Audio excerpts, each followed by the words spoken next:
Cartagena de Indias, 1825. El aire ardía con el calor húmedo del Caribe, y en las calles de piedra desgastada, los pasos de don Esteban Aguirre de la Serna resonaban como ecos de un pasado que se negaba a morir. Hacía apenas 2 meses que había perdido a su esposa, doña Elena, durante el parto de su primer hijo, y desde entonces la casa señorial donde vivían se había transformado en un mausoleo silencioso. El llanto inconsolable del bebé, Matías, llenaba los pasillos durante la noche. Esteban, un hombre educado y heredero de una de las familias más antiguas de la región, se encontraba por primera vez en su vida ante algo que no podía controlar con poder ni con dinero: el dolor y la ausencia. Desesperado por encontrar a alguien que pudiera amamantar al niño y cuidarlo mientras él se hundía en su propio luto, Esteban se vio obligado a hacer algo que siempre había evitado personalmente: acudir al mercado de esclavos. Aquel lugar olía a sudor, sal y resignación. Hombres encadenados, mujeres exhaustas y niños asustados eran ofrecidos como animales ante los ojos indiferentes de compradores elegantes. Allí, entre tantos cuerpos y susurros, Esteban la vio, sentada en un banco de madera, con la espalda recta a pesar del embarazo avanzado. Estaba una joven de piel color café, con los ojos bajos pero sin rastro de sumisión. Su nombre era Alma. El vendedor la presentó como una esclava de 22 años, saludable, con experiencia en el cuidado de niños y a punto de dar a luz. Una pieza. «Excelente, señor. Puede cuidar de su hijo y en pocas semanas también amamantar al suyo», dijo, como si hablara de una cabra lechera. Esteban no dijo nada. Observó a Alma detenidamente. Había algo en su expresión que no encajaba con el resto. Un fuego apagado pero no extinto. En cuestión de minutos firmó los documentos y pagó una suma considerable sin regatear. Se llevó a Alma sin saber que lo que estaba comprando no era una criada, sino el principio de un terremoto que cambiaría su vida y la de su hijo para siempre. Si esta historia ya te tocó el corazón, comenta abajo qué habrías hecho en el lugar de Esteban. ¿Confiarías en una mujer embarazada y desconocida para cuidar de tu bebé? ¿Qué sientes al imaginar que alguien pueda ser comprado estando a punto de dar a luz? Comparte esta historia con quien necesita reflexionar sobre la dignidad humana. Y dime desde qué ciudad la estás viendo y qué hora es ahora. Suscríbete para no perder más relatos que sacuden el alma. Durante el trayecto, en carruaje hacia la residencia de la familia Aguirre, Alma no pronunció palabra. Sostenía su vientre con una mano y observaba por la ventana el mar que se deslizaba a lo lejos. Esteban, por su parte, se sentía invadido por una incomodidad desconocida. No estaba acostumbrado a lidiar directamente con esclavos, mucho menos con mujeres. Menos aún con una mujer embarazada a quien acababa de comprar. Intentó iniciar conversación, pero se detuvo. ¿Qué se le dice a alguien que acaba de ser arrancado de su destino para servir a otro? La casa estaba sumida en sombras. Ni los criados sabían muy bien cómo actuar desde la muerte de doña Elena. La habitación de Alma fue asignada al lado del cuarto del pequeño Matías. Una cama sencilla, una silla junto a la ventana y una tinaja con agua. Esteban solo dijo una frase antes de marcharse. Él llora mucho por las noches. Necesita calor humano. Haz lo que tengas que hacer. Y cerró la puerta detrás de él sin mirar atrás. Esa noche, por primera vez en 1900 semanas, Matías no lloró hasta el amanecer. Alma lo sostuvo contra su pecho, aunque aún no podía amamantarlo. Lo arrulló con una melodía en un idioma que nadie entendía. Un canto ancestral que venía de más allá del océano. El bebé se calmó, y del otro lado de la puerta Esteban escuchó con el corazón encogido. Había algo en esa voz que no se parecía a nada de lo que había oído antes. En los días que siguieron, Alma se convirtió en la sombra de Matías. Lo bañaba, lo vestía, lo dormía en sus brazos mientras acariciaba su propio vientre que crecía cada día más. Nunca pedía nada, nunca se quejaba. Parecía haber nacido para cuidar, y sin embargo, Esteban notaba que algo no encajaba. Alma hablaba con una corrección que no era común en una esclava. Usaba palabras que ni siquiera algunos de sus criados conocían. Su mirada era siempre firme, pero ausente, como si su mente estuviera en otro lugar. Una tarde, mientras le cambiaba las ropas al niño, Alma comenzó a sentir contracciones. Fue tan repentino que apenas alcanzó a pedir ayuda. Esteban fue alertado por Josefina, la cocinera, y corrió al cuarto. Encontró a Alma de rodillas junto al Moisés, sujetándose el vientre con una mueca de dolor profundo. «Está empezando», dijo ella sin gritar, sin perder la calma. Esteban llamó al médico de inmediato y organizó todo para que el parto ocurriera en condiciones dignas. No entendía por qué lo hacía. ¿No era solo una esclava? El parto duró horas. Esteban se mantuvo en vela en la sala, contigua, paseando de un lado a otro. Cuando por fin el llanto de un recién nacido atravesó las paredes, algo dentro de él se rompió. Josefina salió con los ojos húmedos. «Una niña, señor, fuerte como su madre. Alma está exhausta, pero bien». Esteban entró al cuarto y vio a Alma sudando, pálida, con la niña envuelta en sus brazos. No dijo nada, solo la miró, y por primera vez, Alma le sostuvo la mirada sin bajar los ojos. En los días siguientes, la casa entera pareció transformarse. Matías dormía. La recién nacida, a quien Alma llamó Esperanza, no lloraba con estridencia como otros bebés. Se alimentaba con avidez del pecho de su madre, y Alma compartía su leche entre los dos niños, como si ambos fueran suyos. Esteban, que al principio lo observaba todo con distancia, comenzó a pasar más tiempo cerca del cuarto. No lo decía en voz alta, pero la serenidad que Alma había traído al hogar era innegable, y lo que más le desconcertaba era la naturalidad con que esa mujer, recién parida, actuaba con dignidad y equilibrio en medio de una vida que no había elegido. Una noche, al regresar de una reunión política con otros terratenientes de la ciudad, Esteban escuchó voces suaves saliendo del cuarto de los niños. Se acercó sin hacer ruido. Alma, sentada en la mecedora, sostenía a Matías mientras Esperanza dormía en una cuna improvisada. «La letra A es de Alma», le decía al niño, mostrándole un pequeño cuaderno viejo. «Y la letra M, de mamá». Esteban sintió un escalofrío. Se quedó escuchando desde la penumbra. Alma estaba enseñando a leer a su hijo. No lo hacía como un juego, sino como una maestra, con paciencia, con intención. El conocimiento estaba prohibido para los esclavos.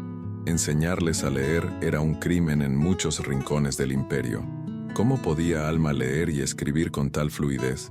¿Quién era realmente esa mujer que ahora dormía bajo su techo, alimentaba a su hijo y le enseñaba lo que ni sus propios criados sabían? Esa noche Esteban no pudo dormir. La imagen de Alma enseñando al niño lo perseguía como un misterio sin resolver.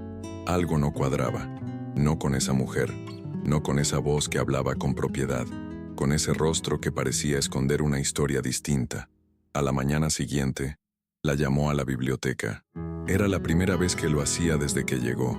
Alma se presentó con la niña en brazos. Esteban le pidió que se sentara. «Vi lo que hiciste anoche», dijo sin rodeos. «¿Quién te enseñó a leer?» Alma guardó silencio por unos segundos. Luego, bajó la mirada como midiendo sus palabras. «Mi madre, señor, cuando aún vivíamos libres». «¿Libres? ¿Dónde?» «En las afueras de Santa Marta. Yo no nací esclava.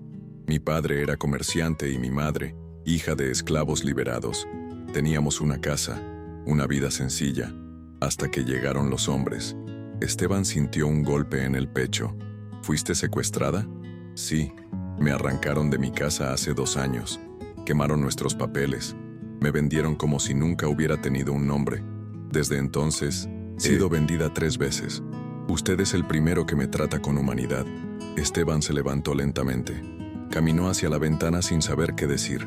Había comprado una mujer libre, una madre, una maestra, una víctima. Sintió rabia, confusión, vergüenza y al mismo tiempo una creciente necesidad de hacer algo con esa verdad. Si esta parte de la historia te conmovió, comenta abajo qué piensas que debería hacer Esteban ahora. ¿Guardar silencio y proteger su reputación? ¿O arriesgarlo todo para hacer justicia? ¿Qué hubieras hecho tú al descubrir que habías comprado a una mujer libre? No olvides compartir este relato con alguien que necesite escuchar sobre la fuerza de una mujer que se niega a rendirse. Suscríbete si quieres seguir conociendo historias reales que desarman el alma. En los días siguientes, Esteban no habló con nadie sobre la confesión de Alma, pero su comportamiento cambió. Observaba con más atención, hablaba menos, y por las noches se quedaba horas en su escritorio revisando documentos, escribiendo cartas, contactando viejos conocidos en Santa Marta. Tenía contactos en los registros de la iglesia y en los archivos del gobierno. Quería pruebas.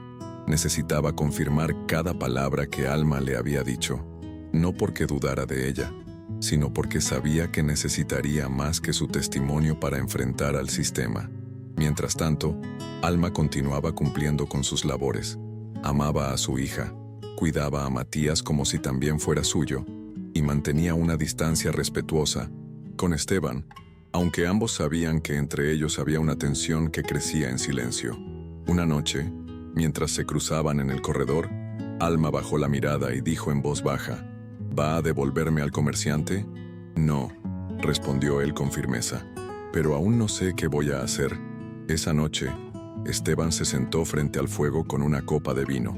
Recordó los días en que era joven, cuando soñaba con cambiar el mundo, con ser diferente a los otros aristócratas, pero la vida lo había arrastrado a una rutina de poder, tierras y conveniencias. Y ahora frente a él, tenía una oportunidad de actuar con verdadera justicia, no como noble, sino como hombre, y supo, en lo más hondo de sí, que ya no podía mirar a Alma como una propiedad, ni como una simple cuidadora. Era una mujer extraordinaria, y su dignidad lo enfrentaba a todas sus convicciones. Pasaron 3 semanas antes de que llegara la respuesta de Santa Marta.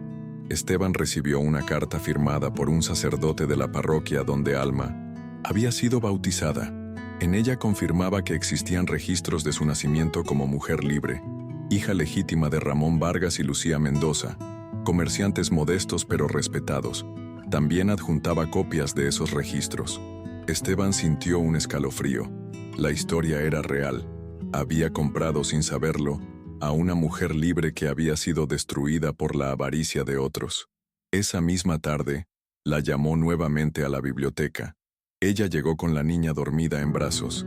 Esteban le mostró los documentos. Alma los tomó con manos temblorosas. Reconoció los sellos, los nombres, las fechas. Las lágrimas comenzaron a correr por su rostro sin que pudiera detenerlas.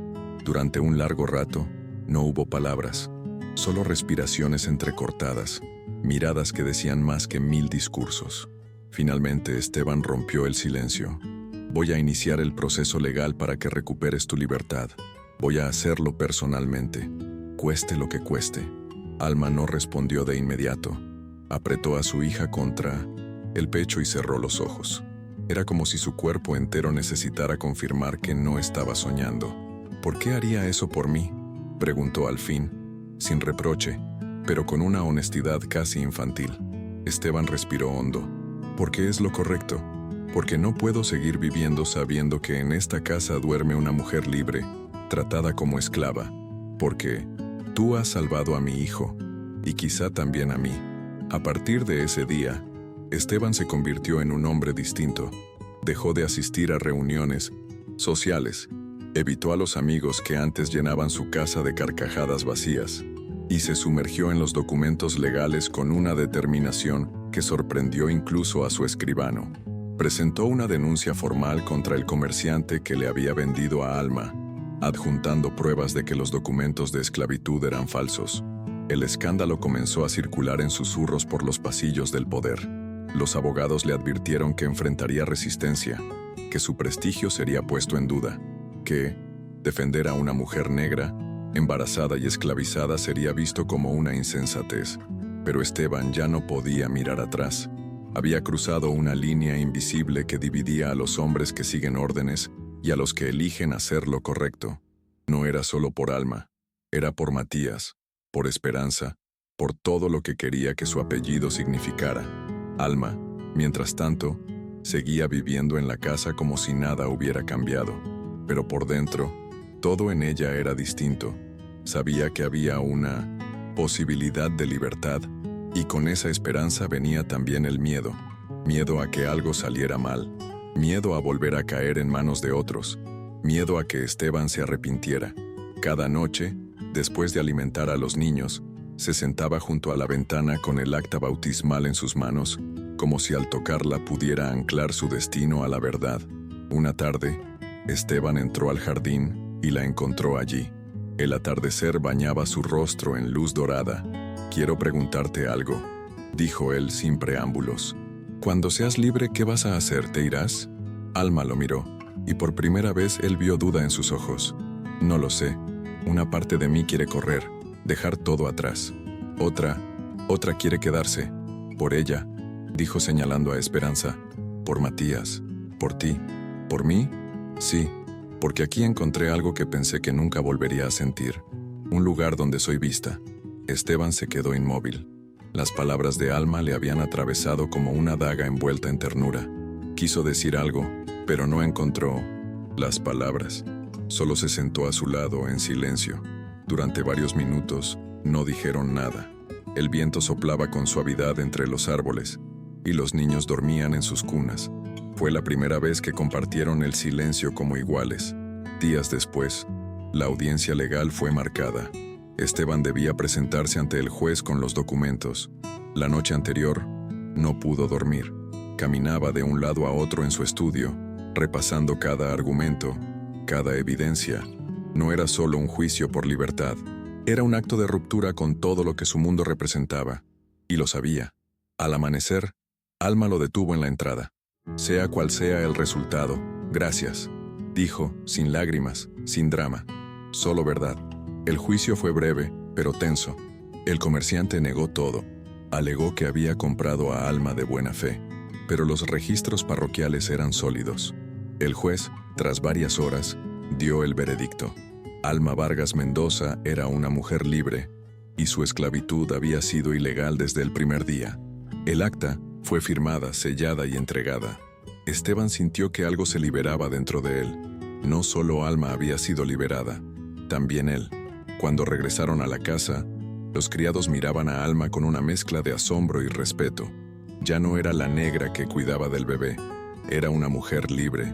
Y sin embargo, esa noche, Alma cenó en la cocina como siempre, cambió los pañales de Matías y arrulló a Esperanza hasta que se durmió. Solo cuando la casa quedó en silencio, subió al despacho de Esteban. Lo encontró leyendo como siempre. «¿Ahora qué sigue?», preguntó él. Alma no respondió de inmediato.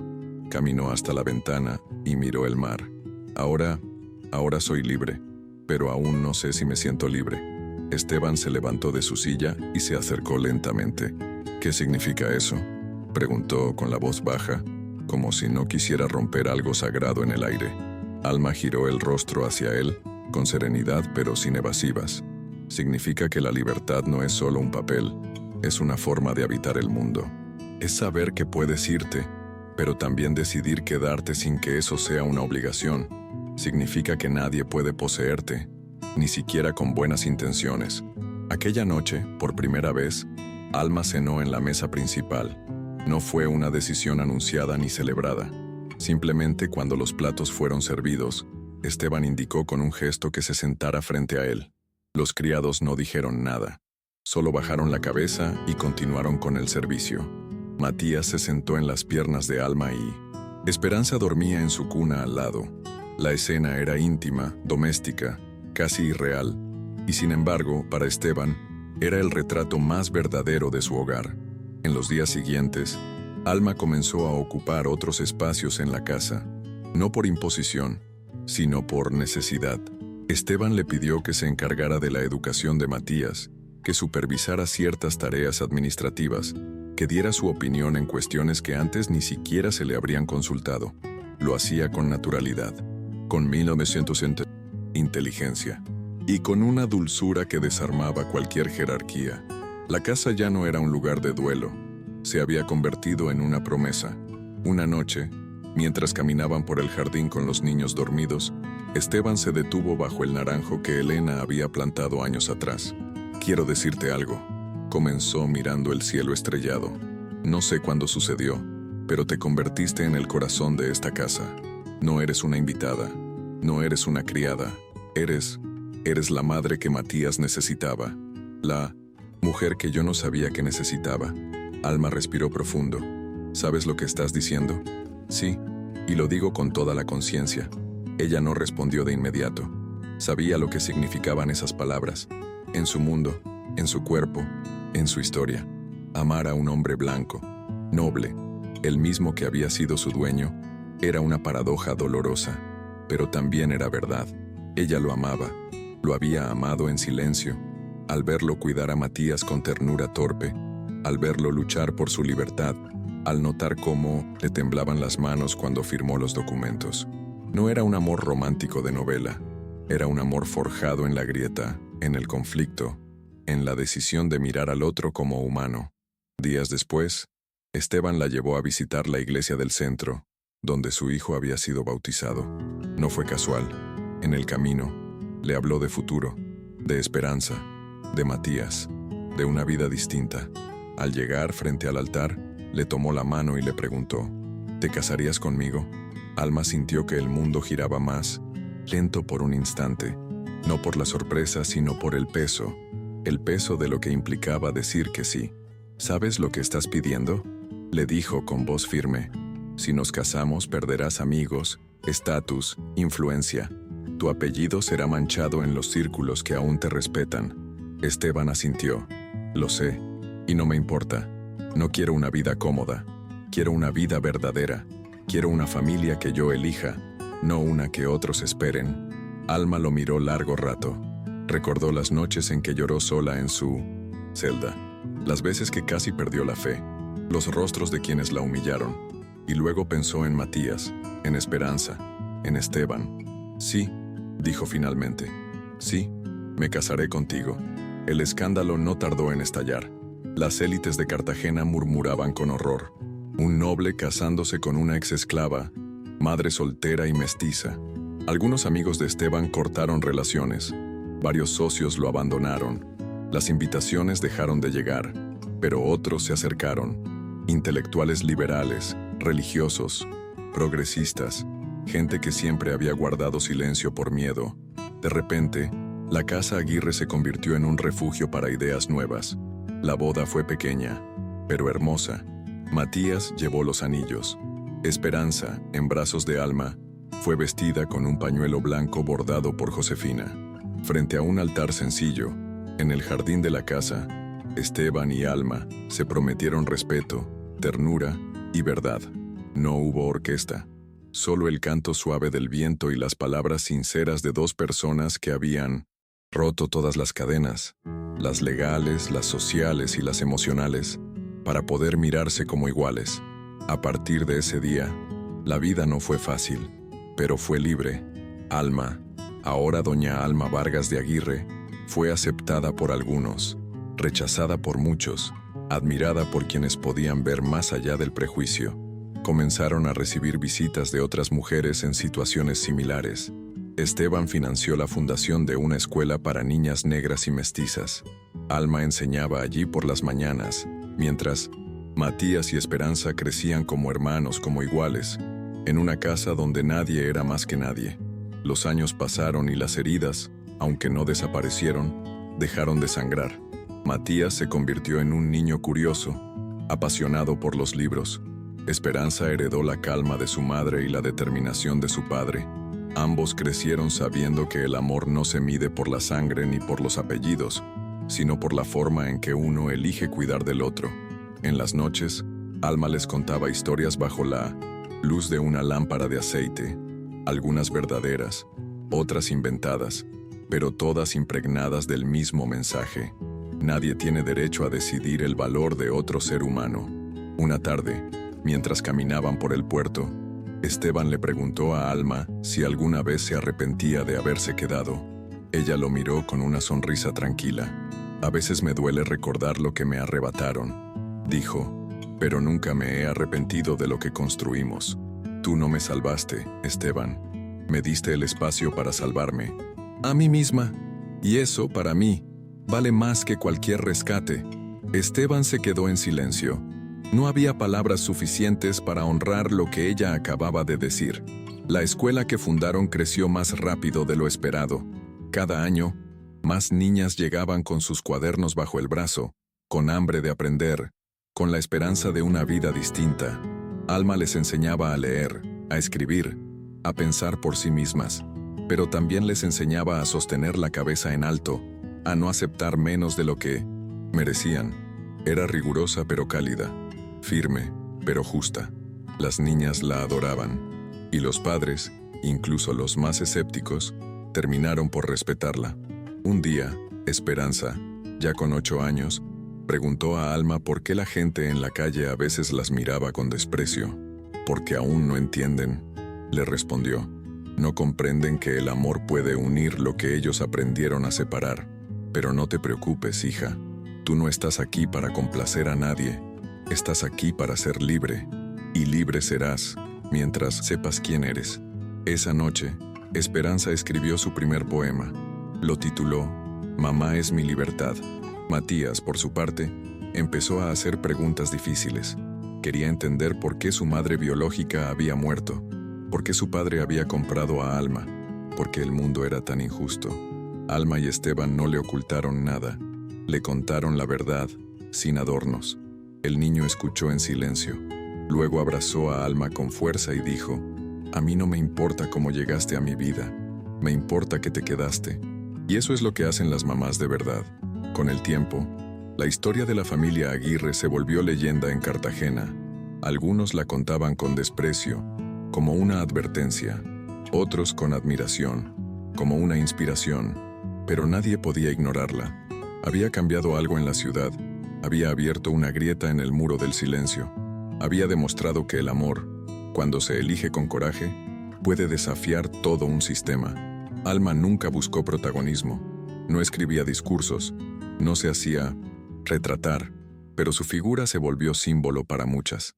Las lavanderas, las cocineras, las cuidadoras de otras casas la nombraban en voz baja como ejemplo. Ella se casó con su amo, decían, pero no para servirse de él. Lo transformó, y juntas cambiaron su destino. La frase más repetida entre las niñas de la escuela era sencilla, pero poderosa: «Si Alma pudo, yo también». Cuando Esteban fue invitado años después a una audiencia en la capital, muchos esperaban que llevara consigo a una esposa, silenciosa, vestida con oro y joyas. Pero él llegó del brazo de Alma, con un vestido de lino blanco y una mirada serena.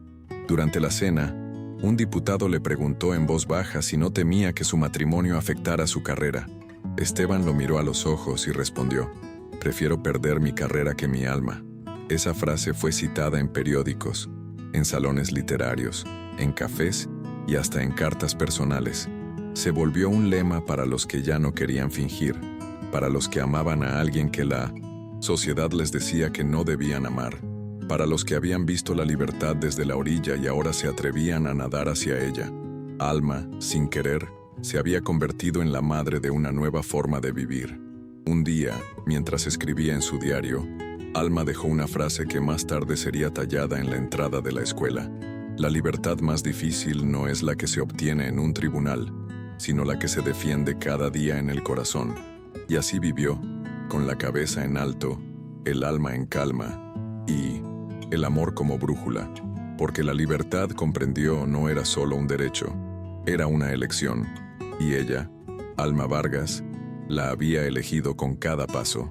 En el 10º aniversario de la fundación de la escuela, se organizó una ceremonia en el patio principal. Niñas de todas las edades recitaron poemas, cantaron canciones y mostraron a sus padres lo que habían aprendido. En el discurso final, una adolescente de 15 años, que había llegado a la escuela como criada analfabeta, subió al podio con la voz temblorosa. «Gracias a doña Alma», dijo. «Aprendí a leer, a pensar y a soñar. Ella me enseñó que no tengo que aceptar la vida que me impusieron. Puedo elegir otra». Ese día, muchos ojos se llenaron de lágrimas, incluso Esteban. Al anochecer, Alma se retiró al jardín como solía hacer en los momentos de reflexión. Esteban la encontró allí, sentada bajo el naranjo. «¿Estás bien?», le preguntó. «Sí», respondió ella con voz suave. «Solo estoy recordando quién era cuando llegué aquí, cuánto miedo tenía, cuánto dolor y cuánto amor encontré sin buscarlo. Has cambiado tantas vidas, dijo Esteban. Alma lo miró con ternura, incluida la tuya. En los años que siguieron, los hijos crecieron y tomaron caminos distintos. Matías estudió leyes en Bogotá, pero regresó a Cartagena para defender casos de libertad y herencias de antiguos esclavos. Esperanza se convirtió en escritora, viajando por las ciudades del Caribe, contando la historia de su madre a través de novelas que tocaban el alma. Ninguno de los dos olvidó sus raíces, ni el legado de la casa donde crecieron. Una mañana, Alma no bajó a desayunar. Josefina subió a buscarla y la encontró dormida, con el rostro en paz y un libro abierto sobre el pecho. Era el diario donde había escrito durante años. En la última página, con letra firme, había dejado unas palabras dirigidas a sus hijos. Si alguna vez dudan de quiénes son, recuerden de dónde vinieron. Y nunca permitan que nadie decida cuánto valen. Ustedes son libres. Y yo lo fui, cada día, desde que los conocí. El luto fue silencioso pero profundo. La ciudad entera pareció detenerse. Mujeres y niñas llegaron de todos los rincones para despedirla. No hubo coronas de flores caras, ni discursos pomposos. Solo miradas agradecidas, manos unidas y cantos suaves bajo el cielo abierto. Esteban, ya con el cabello blanco, tomó la mano de sus hijos y dijo: «No la enterramos, la sembramos, como semilla, y miren todo lo que ha florecido». En la casa de los Aguirre, se colocó una placa en la entrada principal. Aquí vivió una mujer libre, que eligió quedarse, que eligió amar, y que nos enseñó a todos lo que significa dignidad. Cada vez que una niña entraba a la escuela, pasaba la mano por la placa como quien toca un amuleto. Era una forma de promesa, un pacto silencioso, de que seguirían su camino. Matías y Esperanza continuaron el legado. Fundaron otras 2 escuelas, publicaron libros, participaron en debates políticos, pero siempre, al hablar en público, comenzaban igual. Nuestra historia comenzó con una compra, pero se convirtió en una elección. Nuestra madre fue esclava por mandato, pero libre por decisión, y nos enseñó que hay cadenas que solo se rompen con amor. La casa nunca volvió a ser la misma, pero tampoco debía serlo. Se transformó en un lugar vivo, lleno de risas, de recuerdos, de visitantes que venían solo para escuchar la historia. Algunos llegaban con dudas, otros con heridas. Todos se iban con algo distinto en el pecho, porque la historia de Alma no era solo suya, era la historia de todos los que alguna vez sintieron que no tenían voz, y la recuperaron. Esteban vivió algunos años más, acompañado por los ecos de una vida que no había planeado, pero que le dio sentido a todo lo anterior. Murió una tarde de verano, con una carta de Alma en las manos. En ella le decía: «Gracias por no haberme rescatado como a una prisionera, sino por haberme visto como una igual. El amor no nos hace dueños, nos hace valientes». Cuando sus hijos organizaron el funeral, no lo hicieron en la iglesia del centro, sino en el mismo jardín donde él había pedido matrimonio a Alma. Y en la lápida sencilla, junto al árbol de naranjo, pusieron una sola frase: «Aquí descansa un hombre que eligió el amor sobre el poder, y encontró en ello su verdadera libertad». Con el paso de los años, la historia de Esteban y Alma se convirtió en un relato transmitido de generación en generación. No estaba escrita en los libros de historia oficial, pero vivía en los patios de las escuelas, en los murmullos de las abuelas, en los cuentos de las maestras que aún enseñaban bajo la sombra de sus nombres. En Cartagena, el apellido Aguirre ya no evocaba solo nobleza, evocaba valentía, compasión, ruptura, esperanza. Cada aniversario de la fundación de la escuela se celebraba como una fiesta de la libertad. No había uniformes lujosos ni discursos políticos, solo niñas con flores en el cabello, poemas dedicados a la dignidad y un sillón vacío en el centro del escenario, reservado simbólicamente para Alma. Ese vacío hablaba más que cualquier presencia. Recordaba que lo que ella dejó no podía ser ocupado, solo honrado. Una vez, una periodista extranjera llegó a Cartagena para hacer un reportaje sobre mujeres que habían cambiado la historia. Visitó la escuela, entrevistó a los exalumnos, recorrió los archivos. Al final, escribió en su crónica: En un país marcado por siglos de opresión, encontré una casa donde una mujer rompió las reglas no con armas, sino con ternura. Su revolución fue silenciosa, y por eso, más profunda. Esperanza, ya adulta, publicó una novela basada en la vida de su madre. La tituló Elegir quedarse. El libro se convirtió en referencia literaria y fue traducido a varios idiomas. En la dedicatoria escribió: a mi madre, que fue libre aún cuando no lo era, y a todas las mujeres que caminan con el alma en alto, aunque el mundo intente bajarlas. La novela se convirtió en lectura obligatoria en muchas escuelas del país. Matías, convertido en juez, usó su cargo para impulsar leyes que protegieran la libertad de mujeres en situación de vulnerabilidad. En sus sentencias, citaba frecuentemente a su madre. El derecho no puede depender del color de la piel ni del género, decía. Yo lo aprendí en una cuna compartida, en una casa donde la justicia comenzó con un acto de amor. Un día, una niña nueva llegó a la escuela con los ojos llenos de miedo. Había sido rescatada de una familia que la tenía como sirvienta sin paga. No hablaba casi nada, pero al segundo día, al ver el retrato de Alma colgado en la sala principal, preguntó: ¿quién es ella? La directora, nieta de una antigua alumna, respondió con una sonrisa: esa es la mujer que te abrió la puerta antes de que tú nacieras.